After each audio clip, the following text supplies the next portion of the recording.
Susan Niesel was almost blind. She needed double iris implants to fix her eyesight, but the procedure was not FDA approved and therefore could not be covered by her insurance. I was told numerous times I needed to quit my job and go on disability at the age of 34.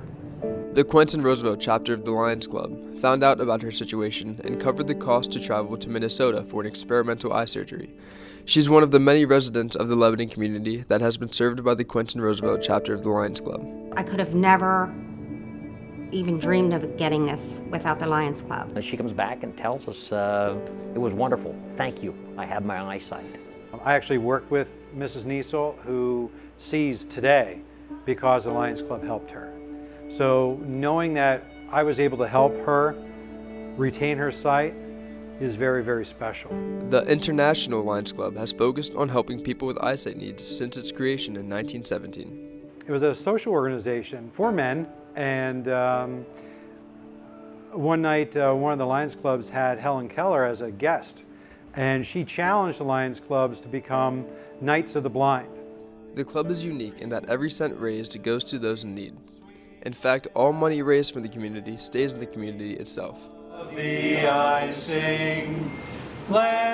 None of our members are paid, whether you're president, whether you're zone chairman, whether you're district governor. It's 100% any of the money that is raised goes towards helping those that are less fortunate. The Quentin Roosevelt chapter was founded in 1947 with local members from Quentin, Cornwall, and Mount Gretna. They included businessmen, laborers, and professionals who wanted to serve the community and provide assistance to those in need. The club hosted an annual egg hunt, held an annual Christmas party for children, sponsored the local CQM, Cornwall, Quentin, and Mount Gretna children's sports teams, sponsored a Boy Scout troop, took local vets fishing annually for years, built the roof on the stage at the Quentin Carnival grounds, presented the homebound in area with a poinsettia, fruit basket, and in more recent years a snack basket. They delivered a basket to Kathy Stauffer after she was homebound from injuries suffered in a head-on car crash. Ever since that, I always felt a great sense of the community here in Quentin. They have helped my family in many ways. I was a lot of the times on the receiving end that they have supported me and my family. And I always will be grateful to the Lions Club. The club provided transportation and supervision for 8 community members to the Beacon Lodge summer camp for the blind for a week. The lodge includes swimming, fishing, camping, games, and entertainment. I really enjoyed that, seeing them people really enjoy something that many of our clubs sponsored, that they could go and do that. In order to fund these events, the club would hold 2 annual breakfasts at the Quentin Volunteer Fire Hall. Stauffer was able to get involved by providing baked goods. The chapter helps local families in addition to the community events. Years ago, we used to loan out hospital beds, walkers, wheelchairs, what have you, and the only requirement was that they needed them. We didn't send out a person to interview and, see what their financial situation was. All they needed to tell us they needed them. And it was really enjoyable to serve people in that way. It is important because we have the opportunity, even as a community, to identify the needs, and people are aware that we are an organization out there to help. The club maintained eyeglass collection boxes throughout the community for used eyewear to redistribute to those in need. And my father was active in the whole program of gathering eyeglasses to take the lenses out of them, to get the frames together, to send them either in the United States or overseas so that they could be reused. The chapter's last president, Lester Heineman, was impacted when the club helped his stepdaughter. I have a stepdaughter that when she was in elementary school in Cornwall, when they realized she needed glasses, our Lions Club provided them. So that there touched me in a way that, hey, you got to do what you can to help the community and give back. The Quentin chapter built the Quentin Roosevelt Memorial in 1982 in memory of former President Theodore Roosevelt's youngest son, who was a pilot who was shot down over France in World War I. They used the school bell from the torn-down Quentin schoolhouse, and the town name changed from Bismarck to Quentin in his honor. The Quentin Lions Club has also provided eye machines for the Cornwall-Lebanon School District at a cost of $3,000 each. Hey, it don't seem like a lot, but $3,000 for a machine for the school district. The chapter has been short volunteers for years. On June 13, 2017, Club President Heineman closed the club chapter meeting for the last time. No, it's just, from my point of view, it's just a sad day to see the club have to fold. I would have loved to have seen it stay and prosper, but you can't prosper without membership, and we don't have enough of members to even fill a slate of officers.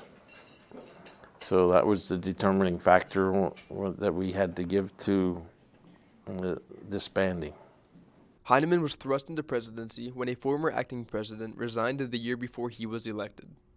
Sorry to say that I'm like the captain of the sinking ship, but you can't do a whole lot when you can't get help to keep things afloat. The lack of community volunteers has made it impossible for the club to function. The Quentin Club has dwindled from a high of more than 30 active members to only 9 at the final meeting. The Quentin Roosevelt Lions Club is the 13th Lions Club to be closing in the state of Pennsylvania in the year of 2017. The loss of volunteers is partially attributed to the members' age and a more self-absorbed generation. People age, people drop out, they die. And nobody replaces them, really. So, younger people are busy in the community with their kids, with their families, and other interests, so they just don't want to get overloaded.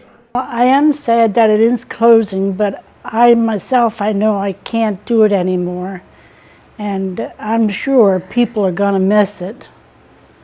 But let's hope that someone else, the younger ones, can pick up and do for people. The culture of families working and growing up in one community has changed as well. Well, I really believe that we're closing our doors because society is looking at being distracted by a whole lot of other things. A lot more people are active in different ways. In the 1940s, there were people that might never have left Lebanon County. And today we're more mobile. Some people, they'll move into an area and they stay 3-4 years, so they have to move out with their jobs, so they don't want to get involved. Due to the lack of volunteers at the final pancake breakfast, members of the Quentin Fire Company volunteered to help make it happen. It was, a question as to what are we doing? I mean, the community, this is something that benefits the community, but yet the community isn't helping the club stay active. It's a sad thing to see it ending the way it is, because without the Lions Club, there's going to be things that will not get taken care of in the community the way they did things before. And you just can't get people in the community involved. It's not only Lions Club, it's all the other service organizations. Churches are hurting, fire companies are hurting. It's all around. It's not just Lions Club. It's dying. It's a dying trend. And if my generation isn't doing it, what are my children's generation going to do? And what's going to happen after, on down the generations. But somewhere along the line, somebody better open up their eyes and see that the volunteerism needs to be brought back. I would look at it more as a duty than a feeling. I just think all of us should have that program to be able to say that it's just something that I really need to do. Not something I want to do or should do, but something that I need to do. Martin feels parents can influence children to see the importance of supporting the community through volunteerism. And I was involved in other nonprofit organizations when my children were growing up, which would have been Girl Scouts, Brownies. And I think if we start that with our children young, and I really do think if you plant that, they're going to continue that on. So I think that's very important. To know that my dad helped people, that is very meaningful to me as well in that way. I think as far as them showing their support when a person really needs the help, has had a great impact on my life, because when someone really needs the help, you have very few people that come to your help to support you. And I've always felt the power behind the Lions Club to help. Whether it's my individual efforts or the efforts of my club or the efforts of the bigger organization, it is very rewarding to get out there and to know that I can make a difference in a life. Personally, it feels good to me, but I'm the type of person I help others. Doesn't matter who, when, or where. We all have special nuances, things that we do or don't have. And it feels good to be able to help those people that have some kind of need, whether it be vision or some other kind of need.